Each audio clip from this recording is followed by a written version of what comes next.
আলমডাঙ্গাতে যে মূল শহরের যে রাস্তাটা, আপনি নিজেও দেখেছেন, প্রতিদিন যাওয়া আসার ক্ষেত্রে আপনি দেখেন 4-5টা মোটরসাইকেল বা 2-3টা যদি পাখি ভ্যান বা অটো যদি যায়, তখন আর মানুষের যাওয়ার কোনো সুযোগ থাকে না।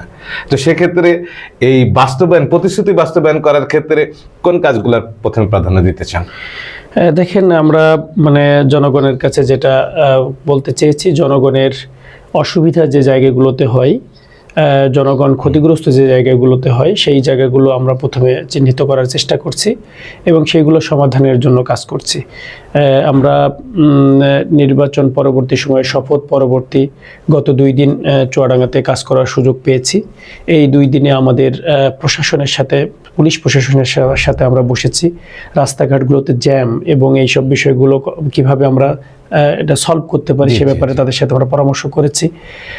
সেই ক্ষেত্রে পুলিশের পাশাপাশি আলমডাঙ্গাবাসীর জন্য সুখবর, পশুহাট রোডে উদ্বোধন হয়েছে Suzuki Salman motors luxury motorcycle showroom. পাশাপাশি স্বেচ্ছাসেবী সংগঠনের ভূমিকা পালন কিভাবে করা যায় সেটাও তাদের সাথে পরামর্শ করেছি। তো সব মিলে যে বাজারগুলোতে বেশি ক্রাউডি থাকে, বেশি জ্যাম থাকে, সেইগুলোতে পুলিশের যে ট্রাফিক সাইড আছে তারা ভূমিকা রাখবেন আমরা প্রত্যাশা রেখেছি এবং বলেছিও তাদেরকে। তারা তাদের লোকবল, তাদের প্রবলেম আছে, তারপরও সেটা থেকে তারা করবেন। এই ব্যাপারে আমাদের আলমডাঙ্গাতে একটা ট্রাফিক কিন্তু বিশেষ প্রয়োজন, আমরা এটার ব্যাপারে কথা বলেছি এবং এটা আশা করি যে খুব দ্রুত সময়ের মধ্যে আলমডাঙ্গাতে ট্রাফিক ফাংশন কাজ করবে। সেটা আমরা খুব দ্রুত সময়ের মধ্যে কার্যকর দেখতে পাবো ইনশাল্লাহ।